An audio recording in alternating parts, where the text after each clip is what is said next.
There is a very disturbing situation out of Arizona involving the mother of NBC News anchor Savannah Guthrie today. Her mother is missing. Her mother, Nancy Guthrie, is missing as of this hour, around 2 p.m. Eastern. She lives in Arizona, out in Tucson, and she's been missing, they believe, since possibly Saturday night. That was the last anyone saw her. Her mother's 84 years old and was dropped off by a friend back at her house on Saturday evening after a church function around 9:45 in the evening. Was supposed to be at church the next morning and didn't show, which is when they started to worry about her. She did not show up. She lives in a reportedly $1 million home, so it's a nice home. It's got a swimming pool out in Arizona, and the police are making clear they believe that home is a crime scene. Here is SOT 33C with the Pima County Sheriff Chris Nanos. We expended a lot of resources for a missing person that we typically always do. Our search and rescue volunteers, our search and rescue teams, other agencies, Borstar from Border Patrol sent their canines out. They worked tirelessly all day yesterday and all day tonight. I'm sorry, all day yesterday and all last night.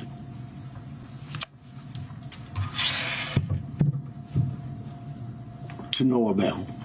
As I said yesterday, we saw some things at the home that were concerning to us. We believe now, after we processed that crime scene, that we do in fact have a crime scene, that we do in fact have a crime, and we're asking the community's help. We do, in fact, have a crime scene. This is shocking.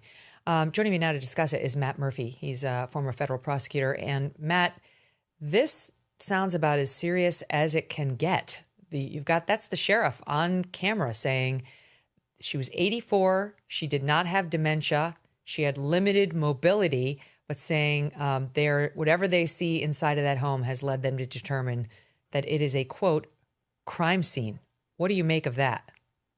Well, when it comes to appeals to the public like this, Megan, people tend to come out of the woodwork. I know that I read that she needs medication every hour or every 24 hours. And if she doesn't get it, that can be fatal for her. So time clearly is of the essence, but they seem pretty sure that a crime took place. We don't know what that information is yet, but these are brutal because it's a race against the clock. And look, this is one of the cases that you see a lot where older people with dementia wander off, but they've been very affirmative that she was mentally sound, and this is really bad. Yeah, the police officer, the sheriff said, we believe she did not leave of her own volition, that she left behind her keys, her ID, her purse, her phone, everything. I mean, now no 84-year-old woman leaves the house without her purse. That is just a fact. They just don't leave without their purses, never mind their phone or their keys.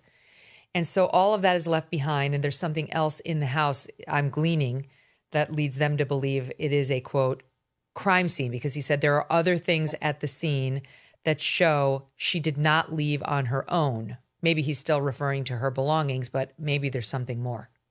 You know, this is wild speculation here on my part, Megan, because we just don't know the facts yet. But when I was a junior law clerk, going all the way back to 1992, I was assigned to a project where a 79-year-old woman was brutally attacked in her home.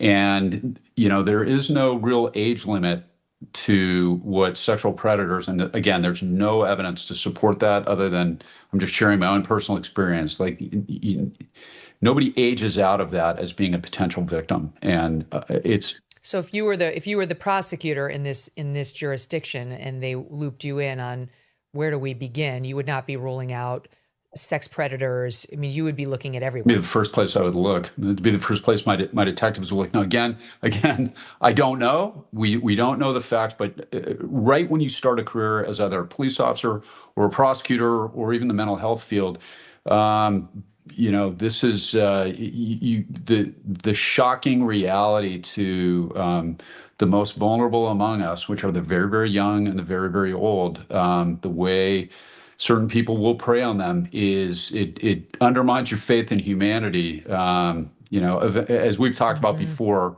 with all the good people that will come out and hopefully help here, and hopefully this poor lady will be recovered safely. But it's Monday now, and she was last seen after being dropped off from a church event, of all things, on Saturday night.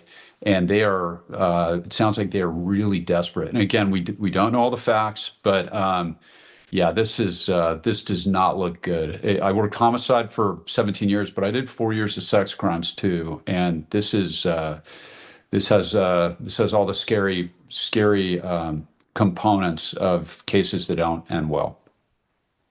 Oh, God. The sheriff, this is awful. He said, I want to stress to you, and this is really important, Ms. Guthrie, Nancy Guthrie, is of great sound mind. This is not a dementia-related issue. She is as sharp as a tack. The family wants everybody to know this is not somebody who just wandered off. Her physical limits are based on age. And, we get old, so it's more physical, but she clearly is sharp as a tack. So as you point out, it's not a dementia situation, nor does she even sound capable of roaming far. Doesn't sound like she really could, go for the long walk and just get lost or what have you. Hopefully what they find, Megan, is they will, and again, I would love to know what they found inside the house, but if her ATM card is gone, maybe somebody kidnapped her and they're going to ATM machines. That would almost be the best case scenario here. But usually that's going to be a few hours, not a couple of days. But yeah, we just don't have enough. But look, whenever you make an appeal to the public like this, people really want to help. And the problem is that you have limited resources in any missing investigation like this. And when you make an appeal to the public and you're up against the clock, they're going to get a ton of information from well-meaning people that are going to want to help that leads nowhere. So you've got to check off all those dead ends. And so this sheriff knows that. Any law enforcement officer who's worked a missing case knows that. So if they've made an appeal to the public like this, they're semi-desperate. And that also is very scary. I hesitate to even bring this up. The sheriff said the following.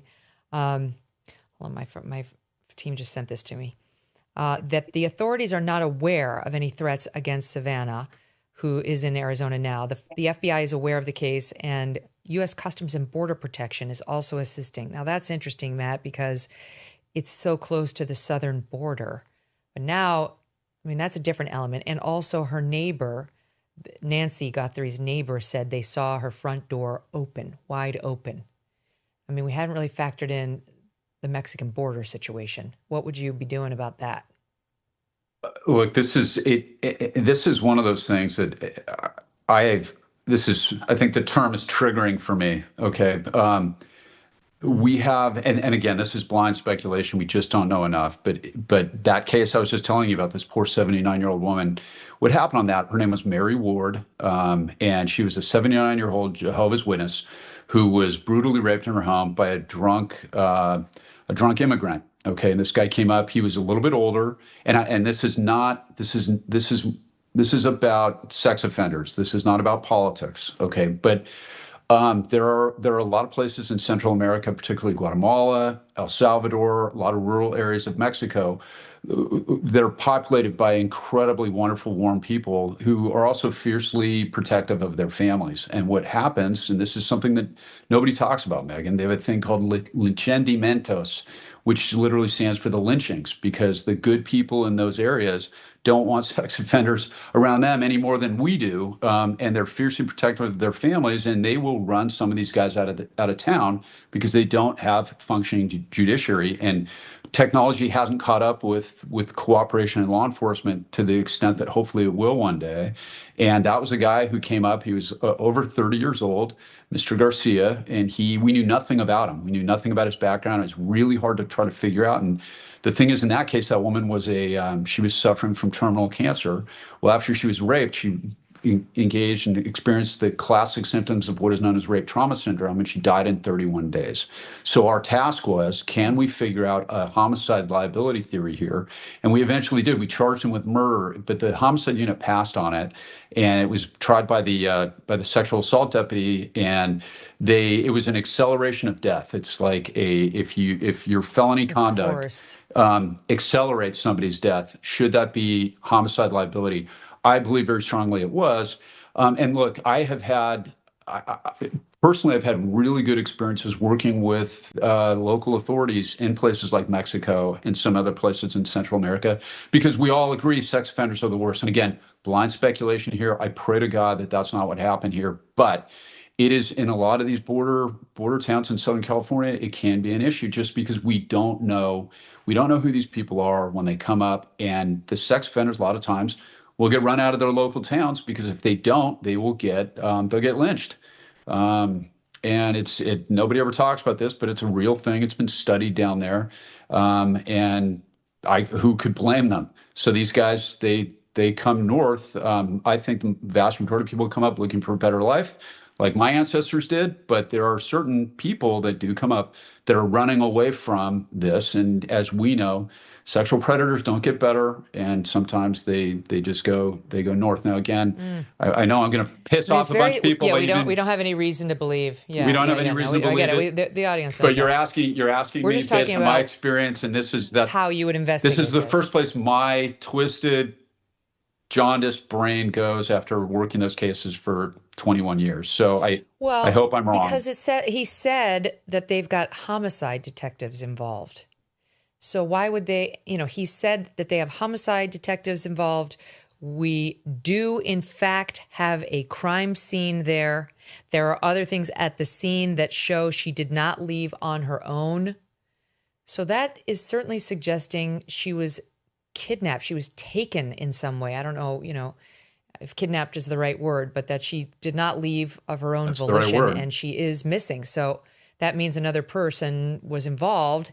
And what does it tell us, if anything, that homicide is involved? Like when they make the decision of what unit is going to go investigate the crime, Matt, how do they figure that out? Well, homicide detectives tend to be the most experienced and the very best. So hopefully, again, I pray that they just brought in their best detectives, because it was such an urgent case, and that's not based on any of the evidence that they found at the scene. They just want the best of the best they have at their disposal to work the case.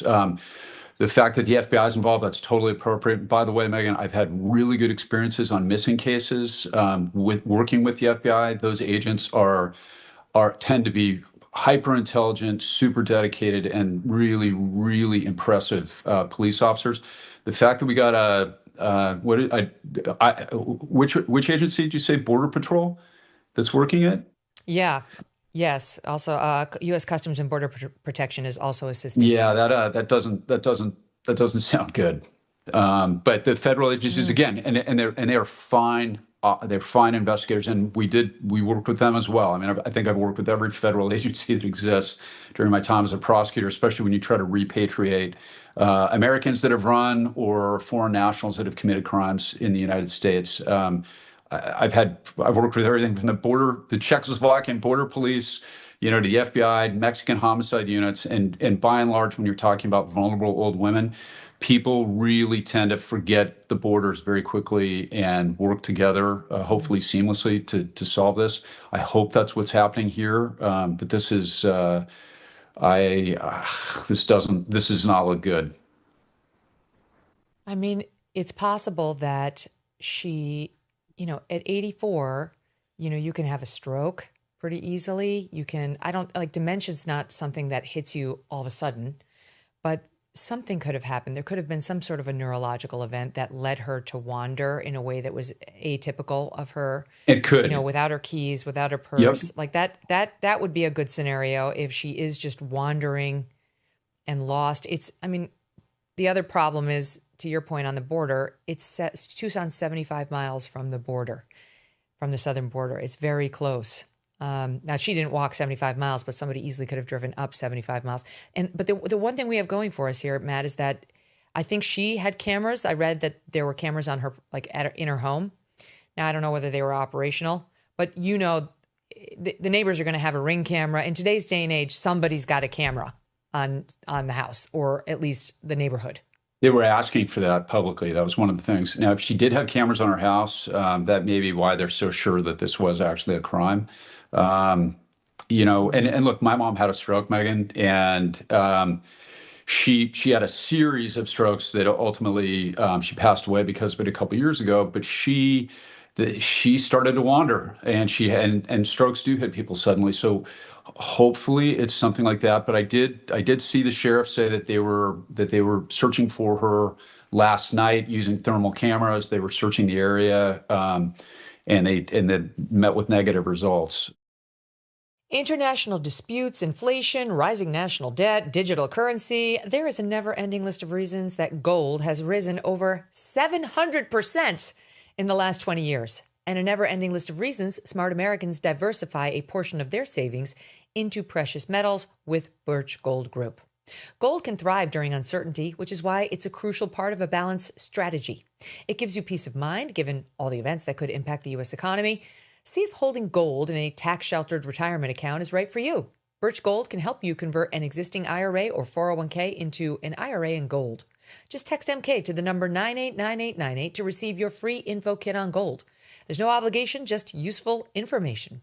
With an A+ rating from the Better Business Bureau and tens of thousands of happy customers, consider letting Birch Gold help you diversify with gold, so you too can have peace of mind regardless of the uncertainty. Text MK to the number 989898.